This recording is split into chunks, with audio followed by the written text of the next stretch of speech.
Ok, bonjour à tous les traders, ici le leader Kouyaté. Alors, à travers cette vidéo, je vais vous montrer une petite astuce pour pouvoir trader avec RoyalQ. Là, c'est une technique très simple pour les nouveaux, voilà, pour des gens qui viennent de commencer RoyalQ qui ne savent pas grande chose. Donc, je vais leur montrer un peu comment trader avec RoyalQ. Alors, ce qu'il faut savoir, c'est qu'avec RoyalQ, on peut trader de façon automatique comme de façon manuelle. Donc la technique que je vais vous montrer tout à l'heure, c'est une façon de trader de façon manuellement. Voilà.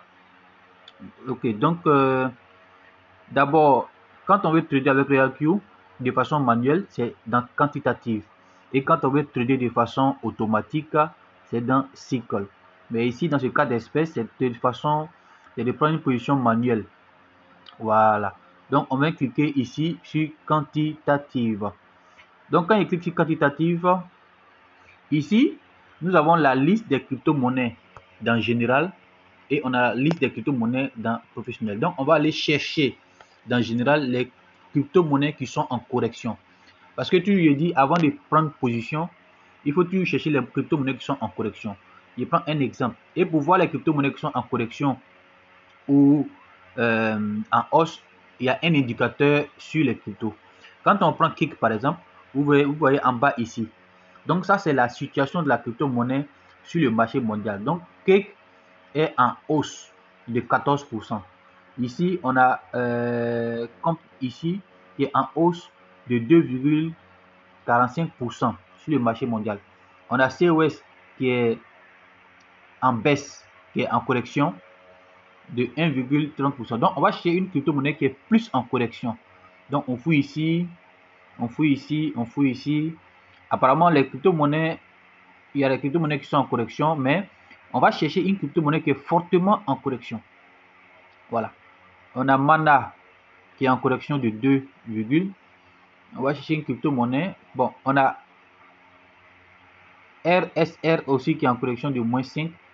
Déjà, on a Sushi. Donc, on va chercher. Bon, ici, on va quitter dans général, parler dans professionnel. Dans professionnel, il y a beaucoup plus de monnaie que dans général. Donc, on vient ici. On a déjà, il y a déjà pris position, hein, donc c'est pour juste vous expliquer. On a SLP qui est une monnaie qui est très volatile. Donc ici, on voit que on a SLP. Voilà, il y a deux. Apparemment, c'est SLP qui est la monnaie la plus en correction. Donc on vient ici, on a SLP qui est moins 8. Donc pour prendre position sur SLP, comment prendre position sur SLP et puis comment paramétrer.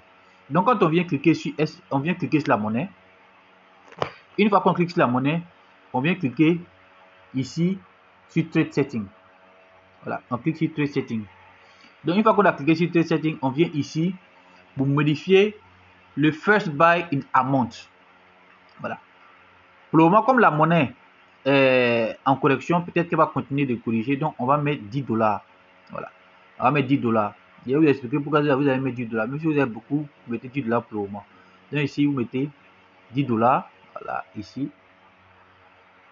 Vous mettez 10 $. Et ici, le margin call limite, c'est 1 seulement, il faut mettre. Il faut mettre 1. Voilà, on met 1. Et ici, dans le margin configuration, vous voulez cliquer. Vous mettez ici, 70, vous mettez 1. Ça, je l'ai déjà expliqué dans une vidéo, comment trader de façon manuelle sans margin call. Voilà, il a expliqué dans une vidéo YouTube. Donc, vous pouvez aller chercher, vous allez voir.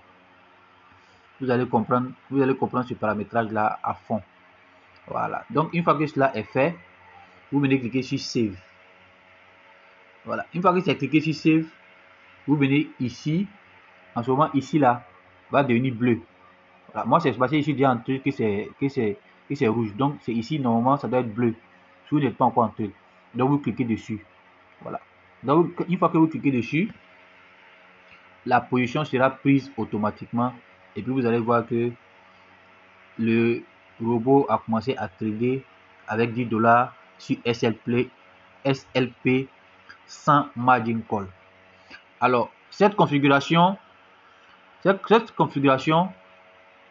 c'est un trade sans margin call, parce que le trade sans margin call, c'est-à-dire que si vous avez mis 10 dollars en trade, vous avez mis 20 dollars en trade, le robot n'ira pas à chercher encore d'autres, n'utilisera pas le reste de vos USDT pour travailler. Il va se contenter, il va se limiter qu'à ce que vous avez mis dans votre first buy avec ce paramétrage. Mais qu'est-ce qui va se passer quand on prend position avec une monnaie, avec 10 dollars ou bien avec 20 dollars comme on vient de le faire? L'objectif, c'est que le robot puisse, l'objectif, c'est que le marché puisse aller en hausse pour que le robot puisse vendre. Mais il se peut que le marché soit encore en correction. Quand il n'y a plus la position, le marché était à moins 7 et actuellement il est à moins 8. Donc, le marché peut, c'est pas nous on ne contrôle pas le marché à 100%. Le marché peut être en train de baisser. De moins 8, il peut aller à moins 10, à moins 20, à moins 30. Et aussi, vous allez constater que votre position par rapport à votre position ici, vous allez être aussi en train de chuter. Ici en bas, vous voyez moins 8 là. Ça, c'est la situation de la crypto-monnaie sur le marché mondial. Ici, moins 0,66 que vous voyez ici, ça c'est la situation de la crypto-monnaie par rapport au moment où vous êtes entré sur le marché. Voilà, au moment où vous êtes entré sur le marché. C'est ce qu'il faut comprendre. Donc, si la monnaie ici continue à chuter, vous n'avez pas peur parce que vous avez déjà un solde de sécurité. D'où je parle toujours de money management. Le money management, c'est que on n'utilise pas tous ces USDT pour trader. Ici, il y a mis 10 dollars, c'est parce qu'il y a encore des USDT pour trader. Mais s'il y a seulement 100 dollars, je ne peux pas venir mettre ici, dans mon first buy là, je ne peux pas venir mettre ici 100 dollars. Ça serait une grave erreur. Et c'est ce que beaucoup de personnes font. Donc, je mets une partie, je garde une partie de mes USDT pour le réapprovisionnement. C'est ce que les anglophones appellent dans le domaine technique le replenishment. Donc, si ici, là, actuellement, il a moins 0,7. Si, par exemple, il passe jusqu'à moins 10, ou bien moins 5, ou bien moins 6, par exemple, voilà, moi, je conseille toujours de faire le réapprovisionnement quand vous commencez à atteindre les moins 8, par exemple. Les moins 8, au plus tôt, peut-être à moins 7, vous pouvez faire un réapprovisionnement. Sinon, normalement, c'est après, quand votre position d'entrée passe à moins 10, c'est en ce moment vous pouvez faire un réapprovisionnement. Maintenant, comment faire le réapprovisionnement? Ici, vous venez cliquer sur Buy.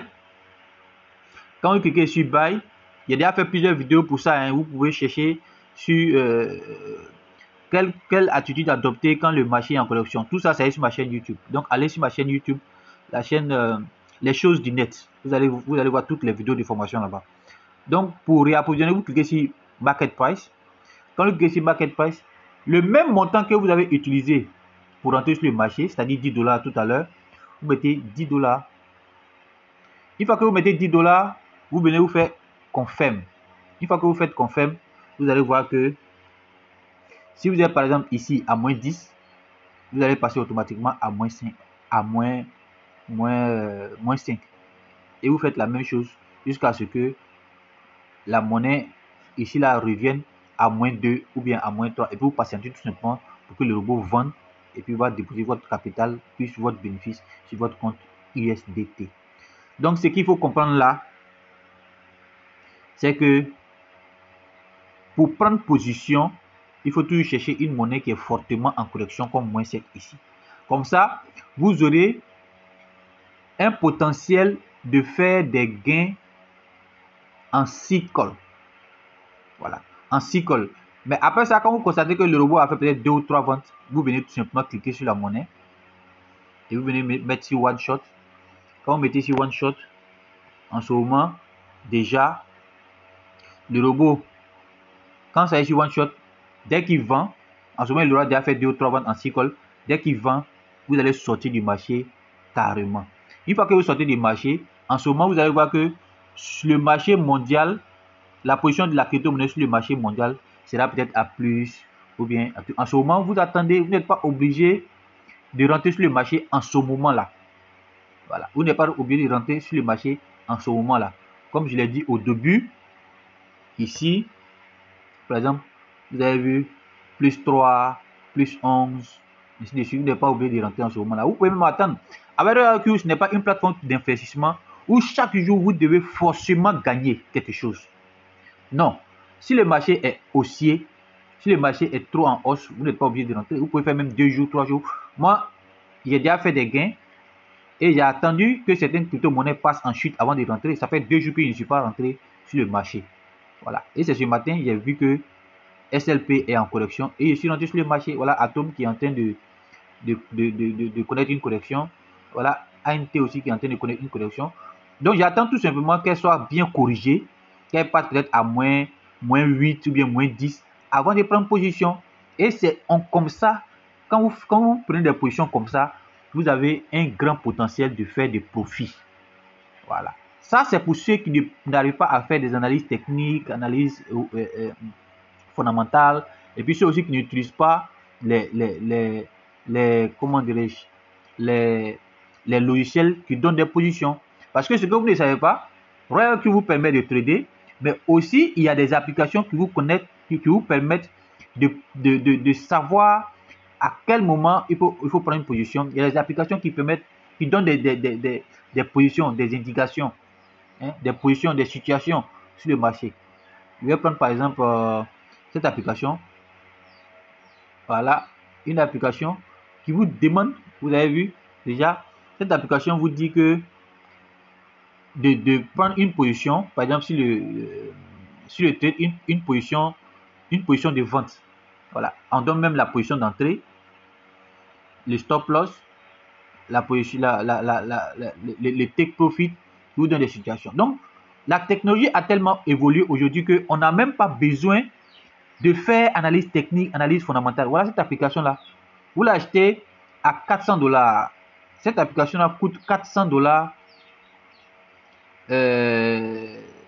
Quand vous payez 400 $, vous avez 6 mois.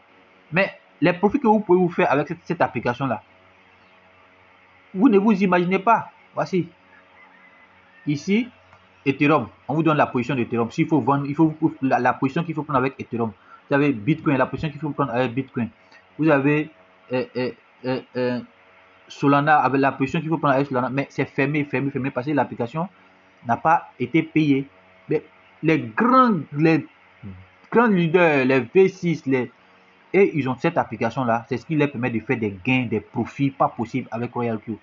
Donc, au-delà, la technologie a tellement évolué que vraiment, on n'a pas besoin de se casser la tête.